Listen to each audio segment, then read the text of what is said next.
Everybody wants progress. Amen.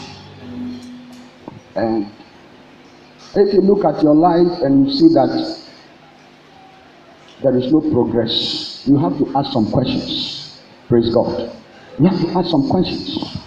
You don't just overlook it. You have to ask questions. Why are some people making it and I am not making it? You have to ask questions. And then you don't ask the questions carelessly. You don't ask the questions adamantly.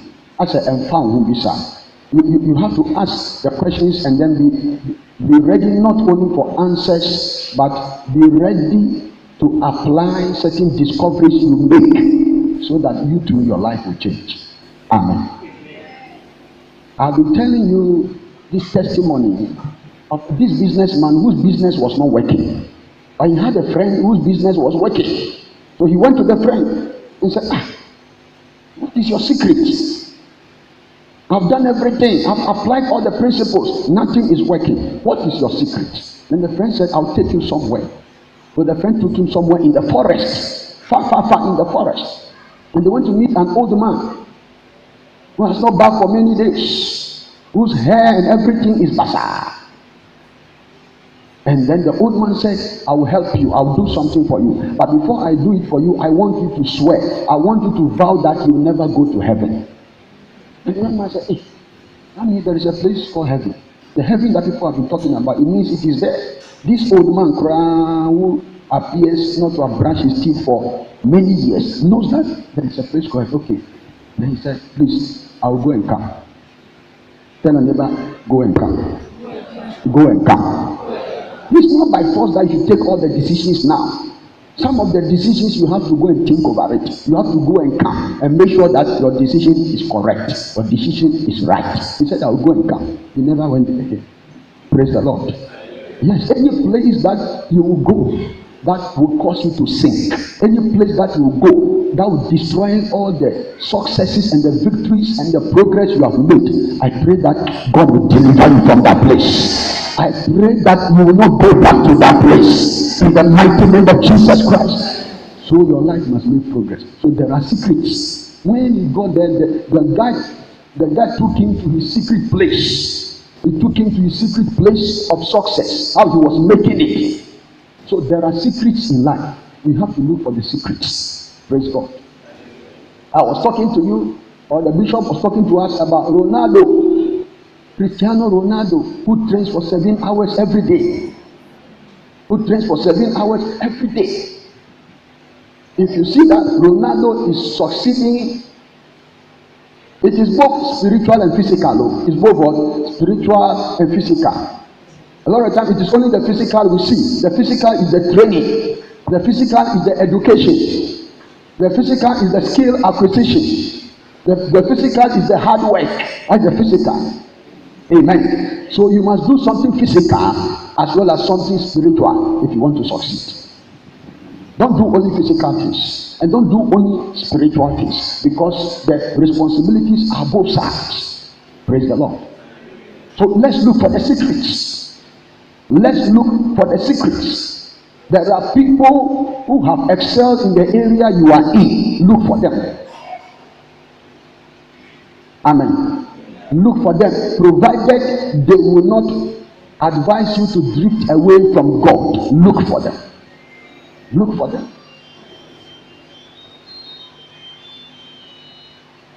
So every field that you are in, there are people who are excelling in that field. There are people who are excelling there. Every field you are in, people are there who are excelling.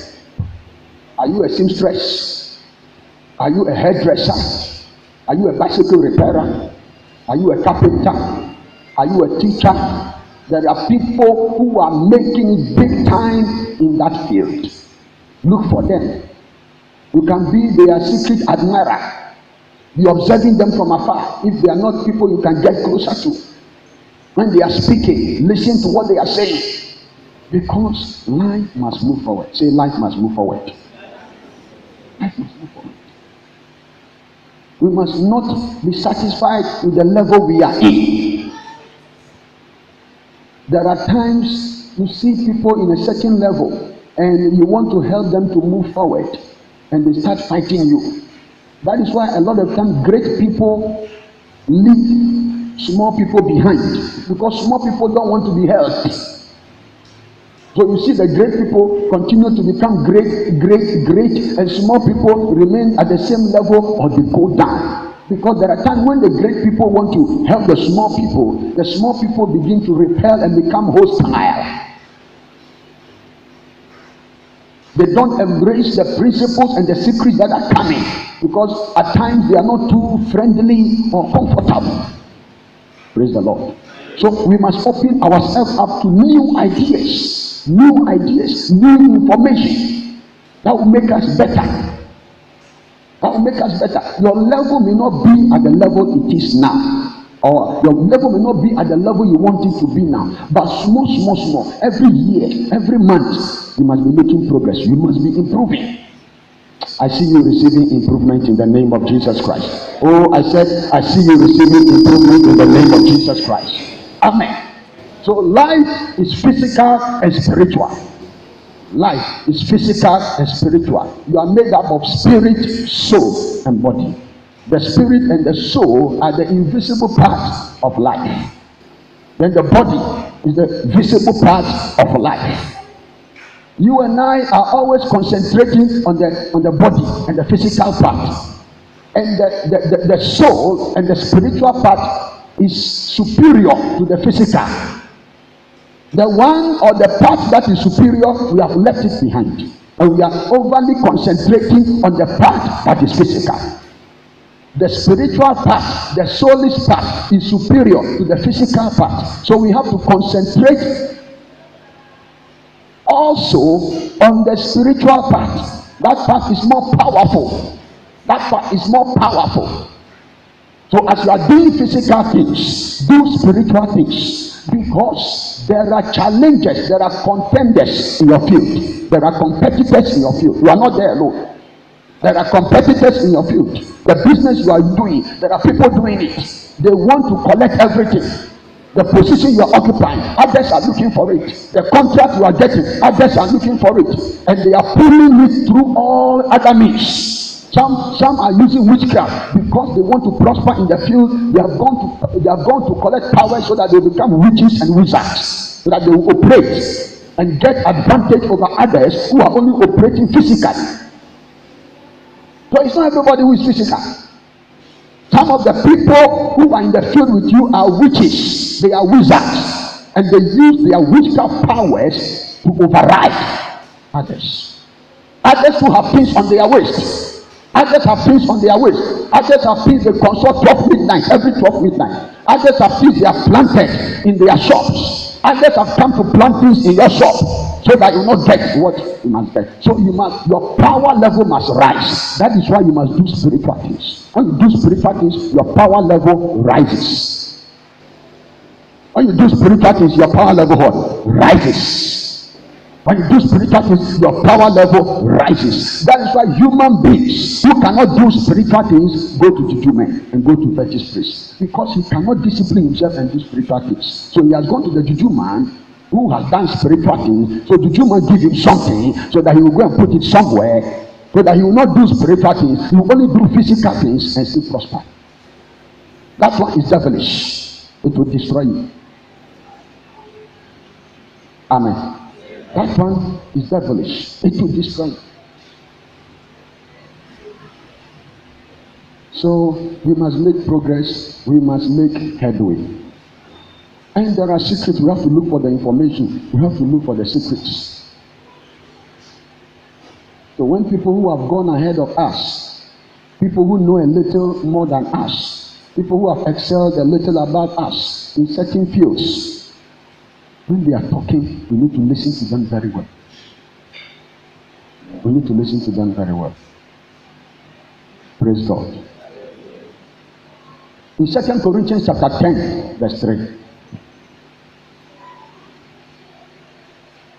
For though we walk in the flesh, we do not war according to the flesh. For the weapons of our warfare are not carnal, but mighty through God, to the pulling down of strongholds, casting down imaginations and every high thing that exalted itself against the knowledge of God, and bringing into captivity every thought to the obedience of Christ. Amen. You are walking in the flesh, but your battle is not flesh.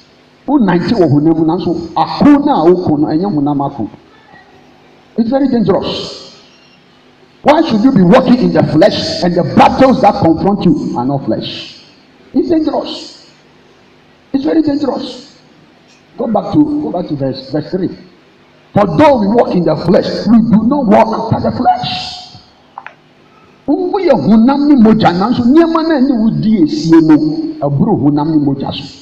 That's what he's talking about. You are physical, but the things that are fighting you, they are more than physical. They are more than physical. So why should you relax? You'll be destroyed. You will fail. You'll be swallowed up. So we are dealing with things that are far more dangerous. Things that are destructive. There are lots of times God intervenes for us spiritually without we knowing.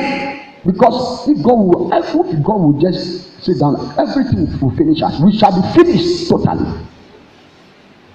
Because the playing ground is not fair. The playing ground is not what? It's not fair. It's like you have taken me to go and face Mike Tyson. It's not fair.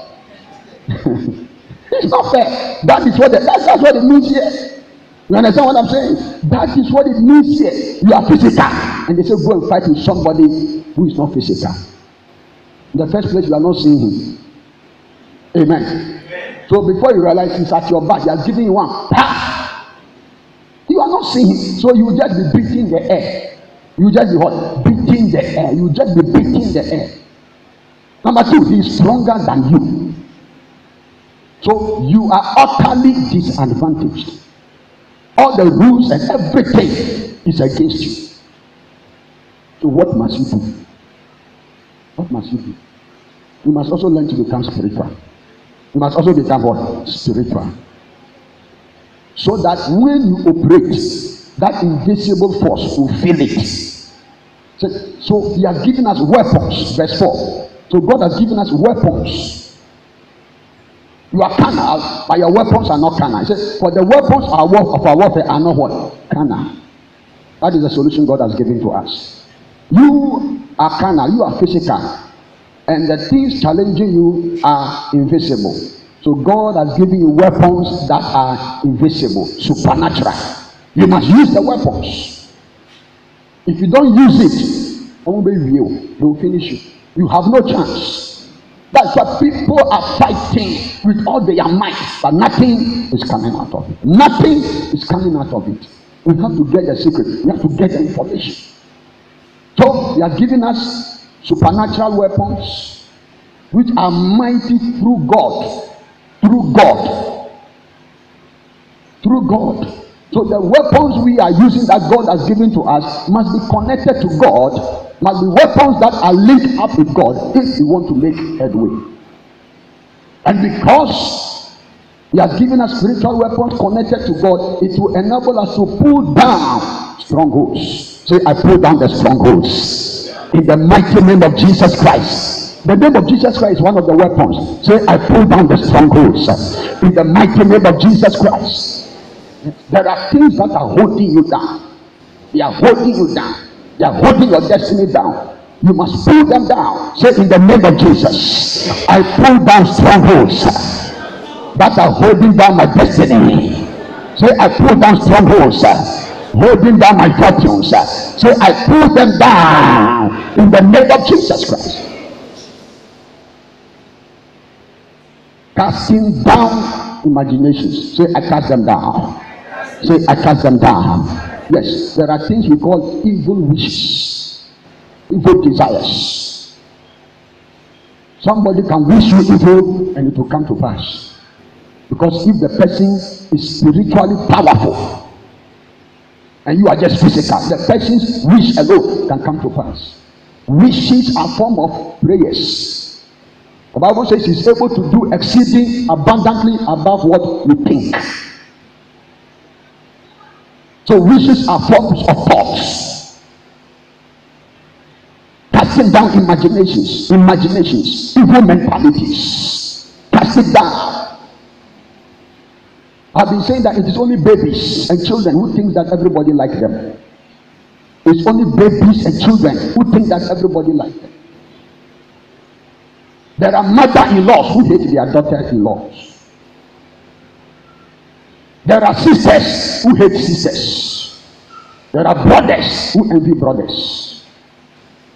There are friends who hate friends. It is only babies who think that will be up to myself. Casting down imagination. Say in the mighty name of Jesus Christ, every evil imagination against me, I cast it down. I cast it down. I cast it down in the name of Jesus Christ. Look, I've seen some things.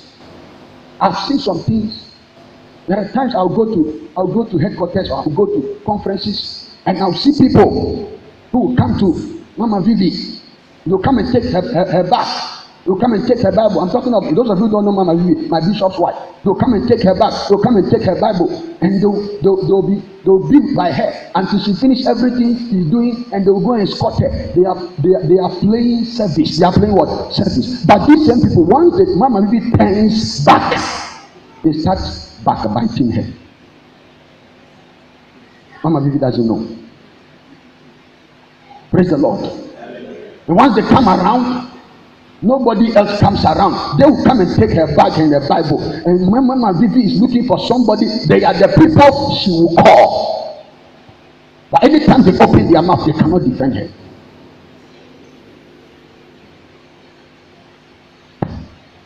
So I'm learning a lot of things by observation. Praise the Lord.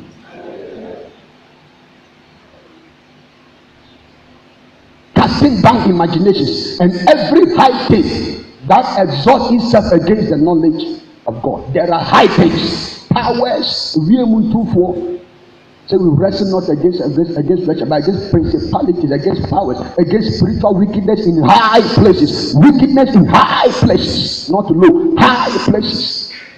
Every high thing that exalts itself against the knowledge of God. They have seen the plan of God for your life, and they want to resist it.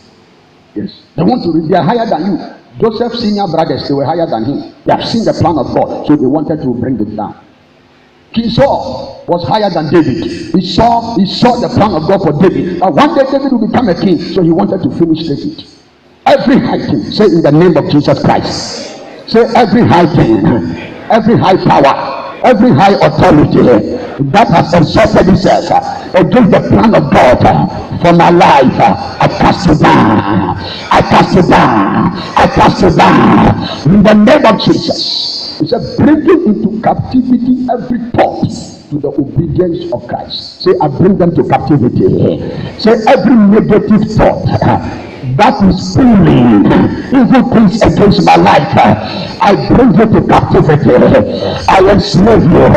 I imprison you. I scatter you in the name of Jesus Christ. So there are things we must not be ignorant. We must not be ignorant. Praise the Lord. Yes, we must not be ignorant. So at times some of these people, I avoid them. Praise God. I do what? I avoid them. Because anytime I get the chance to talk to them, they want to say something negative. So I avoid them. They want to say something negative about my bishop. They want to say something negative about his wife. I avoid them. And when they call me, I control the conversation. I make sure it doesn't go to some areas. Amen. And they can see on the phone that the guy doesn't want to talk plenty. So we go straight to their point and then we just go. Amen. Yes. Already they envy the closeness I have with Bishop. They want it to spoil. They envy it. So they'll drag me into something that will affect me. But I'm closer to the bishop than they. Bishop like me. Are you getting what I'm saying? He calls me, he gives me assignment, he sends me. They wish it is there. They are not happy. So they'll draw me into some things. That will disconnect me. So I have to be smart. I have to be wiser. Praise the Lord. Life is physical and spiritual. Anybody who's living is only physical will fail, he will go down, they will finish him, they will bring him, they will pull him down. If he has succeeded, he will lose the success. We must add spirituality to our lives. So in Exodus 17 verse 9, Moses said unto Joshua, choose men and go out and fight with Amalekites tomorrow. I will stand on top of the hill with the rod of God in my hand. Exodus 17:9. Verse 10. So Joshua did as Moses had said unto him, and he fought with Amalek.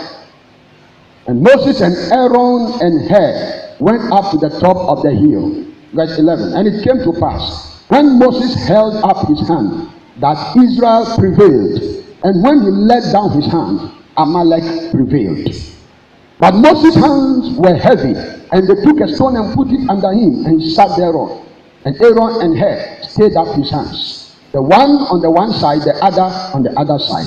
And his hands were steady until the going down of the sun.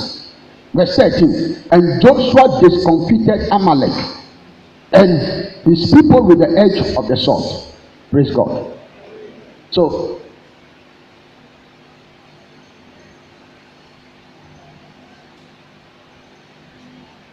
okay, Schneider come, Opon come.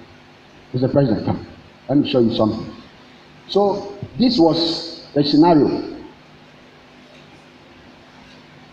So, you be Moses, eh? Please stand here. No, you be in the middle. So, this is Moses. And he sent Joshua to go and fight the battle. And when the battle was going on, Moses was holding his rod. Lift your pole. This is the rod. Lift it up. So as long as Moses lifted the rod, Israel was winning the battle. So it got the time that his hand became tired. He couldn't lift it again.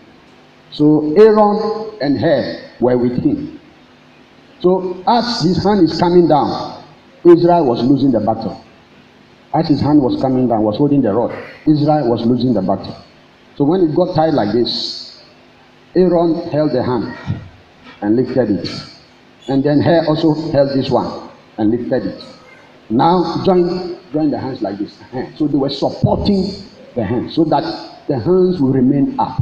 And as long as the hand of Moses with the rod remained up, the people of Israel were winning the battle. The people of God were winning the battle.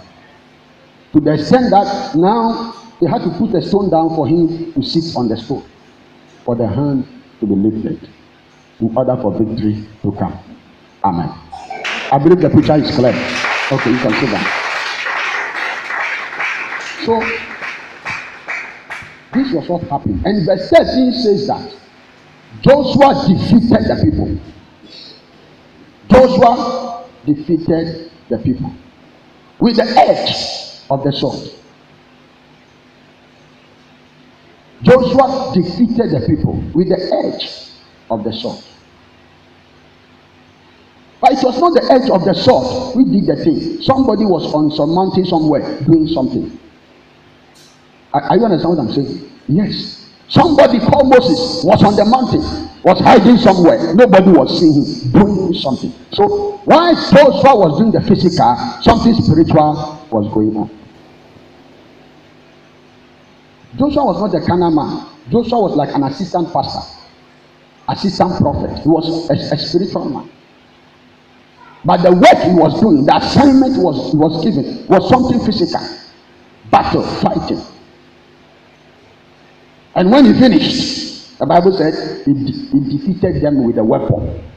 He defeated them with his weapon. It was not a weapon that did anything. Because if that hand had come down upon all the sword and the weapon he was holding, he would still lost the battle.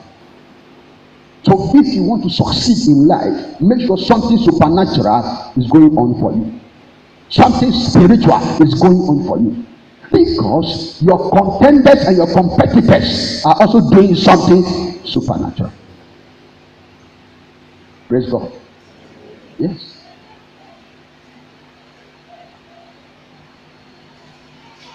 That is why everybody need a pastor. Everybody need what? A pastor. When I was in headquarters, there was a man, a very rich man at headquarters, whose son died. Because he had money, he was giving pastors money. So pastors would come and pray for the boy. But none of them was truly committed to the boy. So they come and collect and go. He thought he had money, so he can hire pastors. Some of them can even be his friends, but they were not committed. They were not committed. After they have collected and even gone, they don't even pray for him in their homes. They don't even intercede for him. The boy died. His only son died. His only son died. He had only 2 children, a boy and a girl. The only son died. Yet he was in Perez. Are you getting what I'm saying? He was in Perez. He was in Perez. And there were pastors there. And he had close link with Bishop, that he could get the shepherd, the bishop, to intervene for him.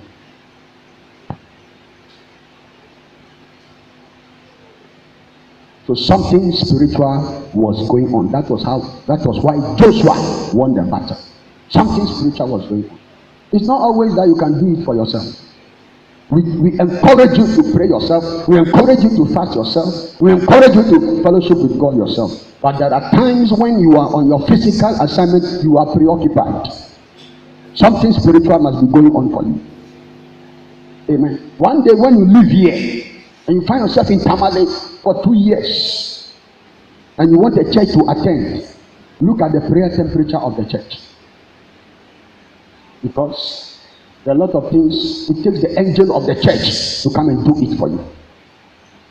And the angels of the church are activated through prayer and fasting. Constant, consistent prayer.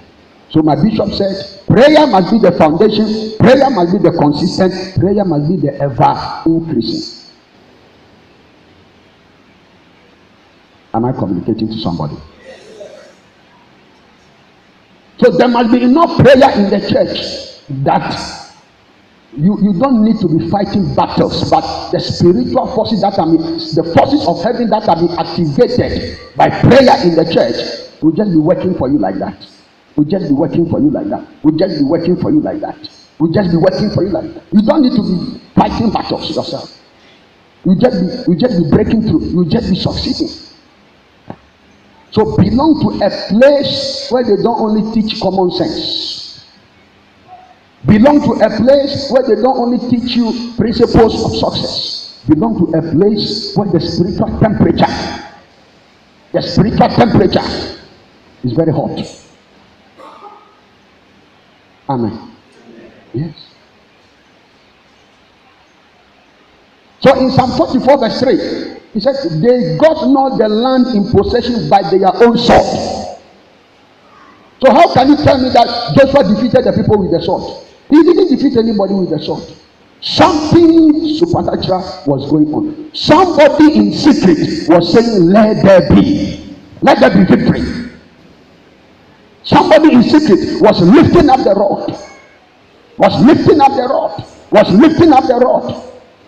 When that person gets tired, it will affect you. Yes. There are times you are in church, you undermine the effectiveness of prayer in the church. If you are a pastor, you think that the prayer you are praying in the church is not working, so you stop praying. It will scatter everything. It will scatter everything. My bishop has intercessors and he has prayer warriors. He himself is a praying machine, always praying. So the pastor even has intercessors who are praying for him. If you go to headquarters, we have intercessors and we have prayer warriors. There are 2 different groups. They are not the same. Praise the Lord. Yes. The prayer warriors, they put in more time. The intercessors, they don't put in too much time. Amen. There are 2 groups of people. They put in more time, put in more hours, and they are praying. I remember when we started, we were running shifts, 6 a.m. to 12 midday. From 12 midday, another group will come. From 12 midday to 6 p.m. And from 6 p.m., another group will come. From 6 p.m. to 12 midnight. And from 12 midnight to 6 a.m., another group will just run. Prayer was going on. Prayer. Prayer. Prayer. Praise God. The man who has the largest church, single church in the world, Yom Kippur. Yes, that is what he does. 24 hours prayer is going on because 24 hours demons are fighting. Amen. Yes, they are fighting. You need something. People have been saying, say, baby shas here, ayampa. Who hear baby was here? Who hear that? Who hear baby was here? You need something under what you are doing. Your own is prayer, your own is fasting, your own is the Lord. They have gone to the devil to get some pot and to get some chance. I'm going to be a shas here. One so who hear baby was again now? Who hear baby was here? Amen. Who hear baby was here? That is why we bless oil for you to go and anoint your place. Who hear baby and what was here? The beer, a brew, almost something higher than their own. So they didn't get the land by their sword. They didn't get the land by their own sword. No. So Joshua would think, oh, because I am skillful, I know how to fight. Yes. That is how come I won the battle. Because I have strategies. The strategies, the skill, the hard work, they are the physical part of the thing. We need the spiritual part also. Amen. It's like church also. Church, we have physical part, we also have what? Spiritual part. If you throw away the spiritual part, you are in trouble. He said, neither did their own arm save them. So it is not your weapons, it is not your arm. He said, but thy right hand, it was the right hand of God that gave them the victory. That's the first thing. Number two, the arm of God, the hand of God, the arm of God gave them the victory. He said, the light of your countenance, the light of your countenance gave them victory. And he said, because you had a favor unto them, four powerful forces. Four powerful forces. The first one, your right hand. The second one, your arm. The third one, the light of your countenance. The fourth one, your favor. Your favor brought them the victory to possess the land, to overcome the enemy. I release that favor of God upon your life in the name of Jesus Christ. That favor that caused them to possess the land and take over and drive away the enemy and the opposition. That favor of God, receive it in the name of Jesus Christ. Yes, that favor of God is what makes God to fight for you, makes God to stand for you, makes God to assist you, makes God to back you. Receive that favor in the name of Jesus. He said the light of your countenance. He's talking about the presence of God. When it comes, it's like fire. It is like light. All darkness will disappear. All opposing force will expire. The light of the countenance of God. The light, the presence of God. When the presence of God came, the Red Sea ran away. When the presence of God came, the mountains gave way. Receive that presence in your life. Receive that presence in your life. Receive that presence in your life in the name of Jesus. I release the arm of God to work for you. I release the hand of God to work for you. I release the arm of God to work for you. I release the hand of God to work for you. Receive all these four powers. Receive all these four powers in your favor in the name of Jesus. And I declare you are receiving speed 4 times. 4 times. You are receiving acceleration 4 times. You are receiving expansion 4 times. You are receiving increase 4 times. You are receiving growth 4 times. You are receiving strength 4 times. You are receiving victory 4 times. Everything 4 times. Receive it in the name of Jesus. Receive it in the name of Jesus. Amen. Sit down. So when you see that somebody is succeeding, there are forces, multiple forces, multiple. This one, you see 4 of them at work. Multiple forces at work. They are doing many things. They are engaging many things at the same time. Multiple forces. So in verse 6 of Psalm 44, it says, I will not trust in my bow, neither shall my sword save me. Yes. Bow and arrow. Bow and arrow. The bow is the gadget that we use to fire the arrow. He said, I'll not trust in my gun. Today it is a gun. I'll not trust in my gun. I'll not trust in my weapon. Neither shall my sword save me. My trust shall be in the Lord. They that trust in the Lord, they shall be as Mount Zion, which cannot be removed, but abideth forever. As the mountains are round about Jerusalem, that is how the Lord has surrounded his people from this time forth. Receive divine protection in the mighty name of Jesus Christ. So what are you trusting in? The Bible says our help is in the name of the Lord. There is a song that says that our help is in the name of the Lord. Our help is in the name of the Lord. For the Lord God is mighty. Our help is in the name of the Lord. Among from what you support. Praise the Lord. We go through, we will get there. Small, we shall get there. Amen. Yes. What are you trusting in? The Bible says some trust in chariots, others trust in horses, but we shall trust in the name of the Lord. And because we shall trust in the name of the Lord, they are falling down. But as for us, we are raising and we are standing upright. Praise the Lord. Channel your trust to the right places. I'm not trusting my bow, the weapons I have, the apparatus I have, I will not trust in it. They are there, I will use them all right, but they don't have the final power. The Almighty has the final power. I'll trust in him. Hallelujah. So in 1 Samuel chapter 17 verse 45, 1 Samuel 17 verse 45, then David said to the Philistine, you come to me with sword and with spear and with a shield, but I come to you in the name of the Lord of hosts, the God of the army of Israel, whom thou hast defied. You see, David was a very, very spiritual guy. He had a stone and a sling that he was using to fight. That he was using to kill the lions and the bear, but he never mentioned it. He never mentioned it. And he said, you are coming against me with sword and with spear and with a shield, but I come against you in the name of the Lord. In the name of the Lord. So it is not the sword, it is not the spear, it is not the shield, it is not the physical things. They are there, they are good, but they don't produce the necessary victory. Get the supernatural equipment to help you. For the weapons of warfare are not carnal, but they are mighty through God to the pulling down of strongholds, casting down imaginations, bringing into captivity every thought to the obedience of Christ. I come against you in the name of the Lord.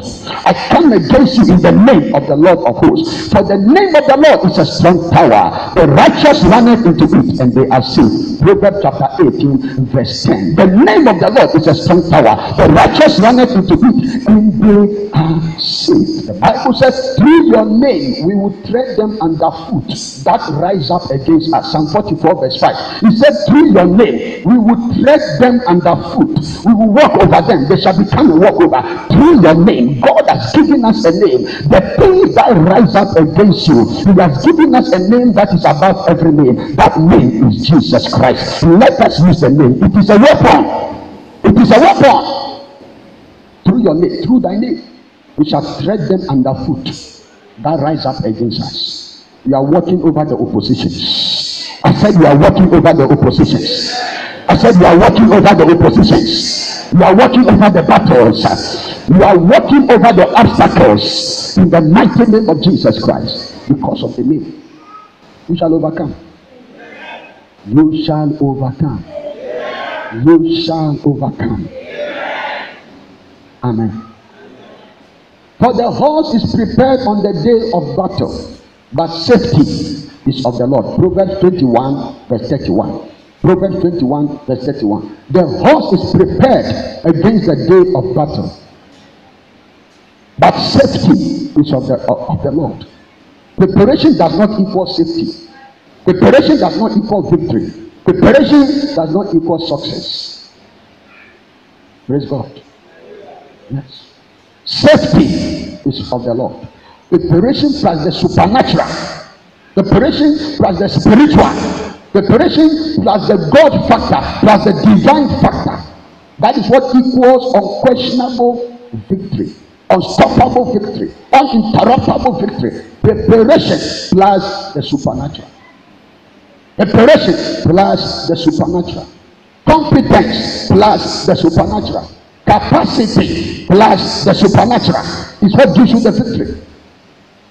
Because there are others who equally have the competence, who have the skill, and they have gone for something in addition. Amen. Yes. So you do everything, you don't get the contract. You do everything, you don't get the position. They say upgrade yourself, go and get degree, go and get the masters, you'll be promoted. You go for it, and still you are not getting it. You don't know what is going on. Somebody may be using something. You to use something that has been given to you. We have the right things. We have to use it. Amen. Yes. We have the right things. When you encounter an enemy that is greater than you, like David and Goliath, how can you match? How can you match? He knows more than you. He's experienced than you. He has connections than you. He's more popular than you. How can you match him? You need God. I said you need God. I said you need God. I said you need God. Amen. We need him. That's why I like the song. We need you, Lord. We need you, Lord. We need you, Lord. We need you, Lord. We need you, Lord. We need you, Lord. There was somebody on the mountain. There was somebody on the top of the hill holding the rod of God in his hands. Yes. Holding the rod of God in his hands. Bishop is praying for all the branches. But if the branch churches are not connected to Bishop, they will fail. Bishop is interceding for the branch churches. But if the branch churches are disconnected from Bishop and they want to do their own thing, they will struggle. So we must remain connected, so that the life and the virtue flowing through the tree called a Genasari shall also flow through us, the branches. Praise the Lord. We must remain connected. Proximity is not equal to connection. Proximity is not equal to connection. Amen. Yes, it's not equal to connection. So if a branch is attached to a tree and it's not connected to the tree, the branch will still die. It will lose color and it will fade. That is why people who are close to men of God, a lot of times they don't get anything. They are close, but they are not connected. They are close, but they are not connected. So you see some people who are far, but they are getting. Are you getting what I'm saying? Yes. So God told me, reverence your bishop. That's what he told me. He said what? Reverence your bishop. Reverence him. Don't become familiar with him. Don't look at his humanity and lose the divinity that is flowing through him. So Bishop is interceding for the branch churches. But the branch churches must remain connected through obedience, through faithfulness, and through submission. Before what is happening in Bishop, they can also be getting it. Otherwise, you will go to headquarters, you will see glory. And you go to the branches, you will see reproach. Amen. Because there is what? Disconnection. There must be connection. Tell your neighbor, connect. Tell your neighbor, connect. Connect. Yes. That is how it is. We are going to pray a prayer today. That God, let the intercessions work for me. Let the intercessions what? Work for me. Why should Bishop be praying for me and it is not working for me? Why should prayer be going on in the church and it's not working for me? Lord, let it work for me.